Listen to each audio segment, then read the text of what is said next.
From Informed Content Senator.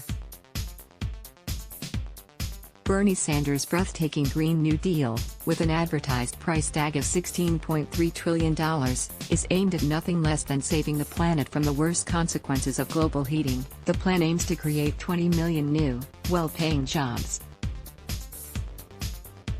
It should be noted that one possible outcome of big federal R&D monies and a rapid shift to renewables would be to revivify the U.S. industrial sector, which has fallen to only 12% or so of the U.S. GDP. Although the price tag seems formidable, Senator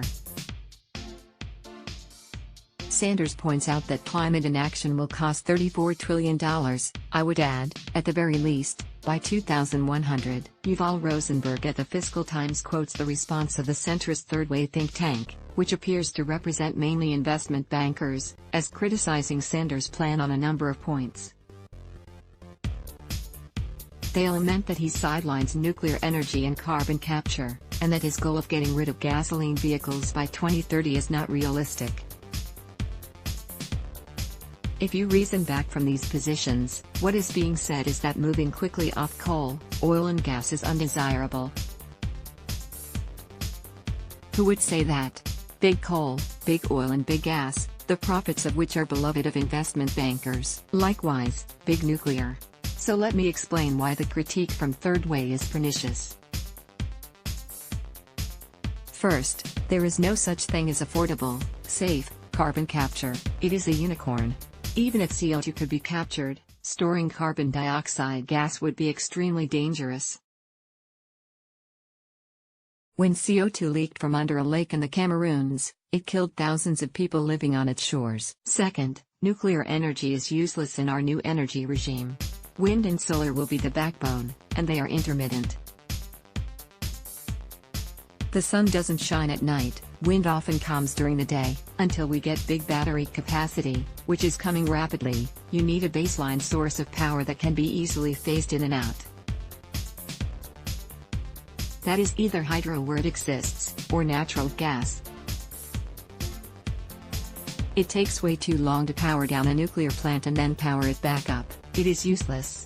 Not to mention that the nuclear waste cannot be safely disposed of and poses very long-term contamination problems. Not to mention that the plants can melt down and damage riparian ecosystems. Worst of all, nuclear-generated electricity costs 11 cents a kilowatt-hour. New solar and wind bids are being let for less than 3 cents a kilowatt-hour, even cheaper than coal. As for taking transportation electric quickly, of course that can be accomplished. Maybe it won't happen in a US dominated by big oil, but Sanders intends to push those corporations aside and institute a federal industrial policy that can make things happen. The analogy is what Franklin Delano Roosevelt accomplished during World War II, when US industrial capacity vastly expanded and 16 million men were mobilized and Social Security was implemented. These things aren't as hard as they look, though admittedly it is a massive undertaking.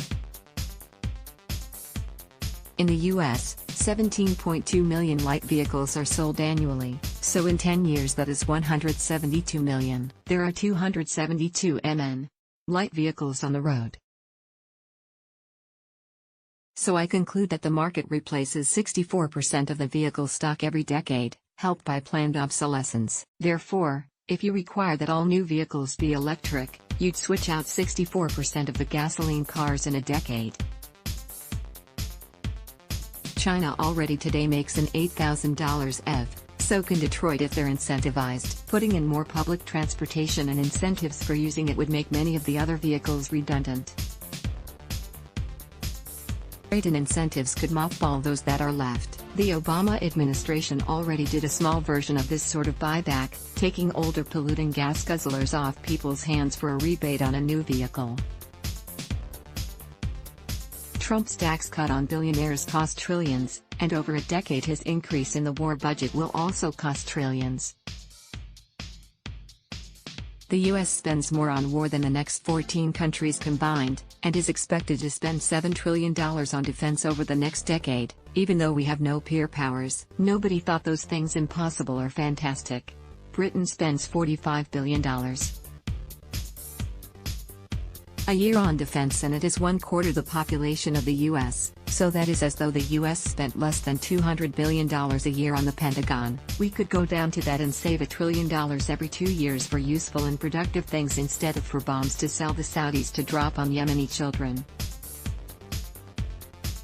The US military is among the biggest carbon-emitting organizations in the world, so maybe we could cut those emissions, too.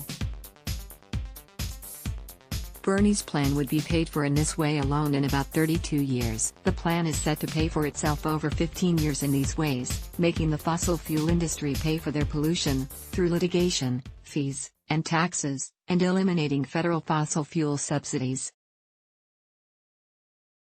Generating revenue from the wholesale of energy produced by the regional power marketing authorities.